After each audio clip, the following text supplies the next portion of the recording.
Alain, oui, bonsoir. Bienvenue au Morocco Today Forum, organisé par le groupe Le Matin. En tant que Managing Director de l'OCP Policy Center, quelle lecture vous faites de l'approche de la régionalisation avancée lancée au Maroc? Merci pour l'invitation. Je pense que l'ambition, si vous voulez, ou l'objectif de tout processus de régionalisation, c'est-à-dire qui ne peut se comprendre d'ailleurs qu'avec la déconcentration des services administratifs qui accompagnent le processus politique de la décentralisation, de la régionalisation ou de la décentralisation.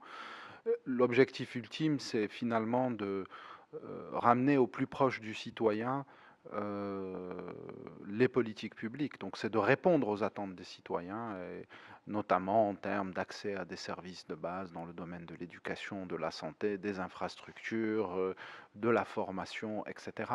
Donc c'est un processus essentiel, complexe, que beaucoup de pays ont connu et qui est en cours au Maroc.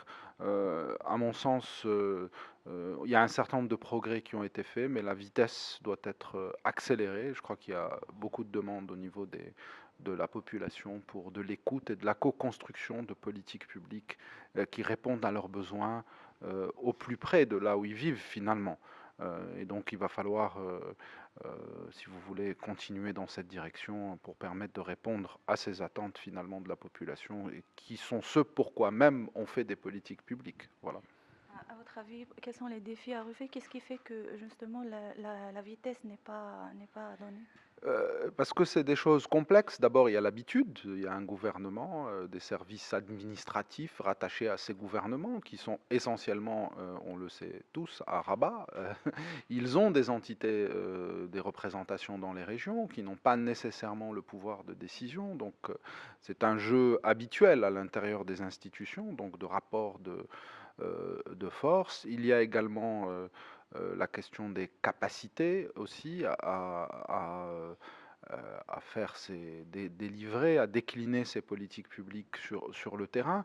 Donc l'appareil administratif doit s'imbriquer également avec les élus politiques qui ont des mandats, donc qui changent au fil du temps. Donc tout ça est assez complexe.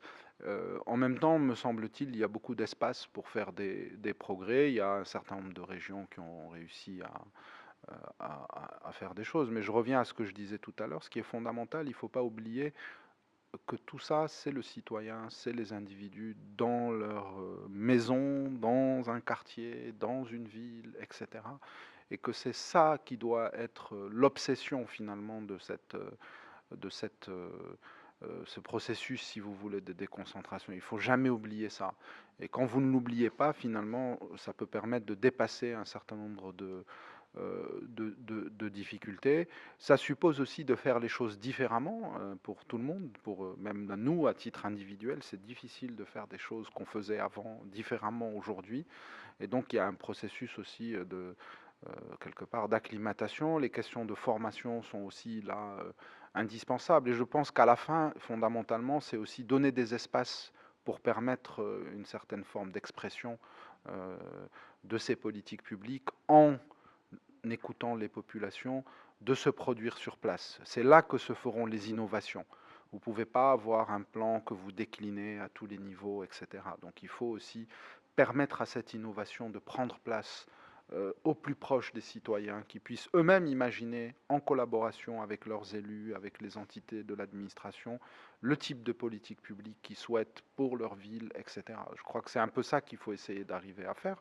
Ça me semble plutôt possible. Ça demande beaucoup d'efforts, du leadership, de l'abnégation, du militantisme, etc. D'accord, justement, dans ce cadre, vous venez de participer au Strategic African Conclave. Oui. Comment se sont déroulés les débats? Quelle idée générale vous en sortez? Bon, écoute, j'ai un peu aussi, je vous ai déjà un peu dit ce qu'il en ressortait en réalité. Je pense que c'était intéressant parce qu'on avait la vice-première ministre de l'île Maurice, il y avait un certain nombre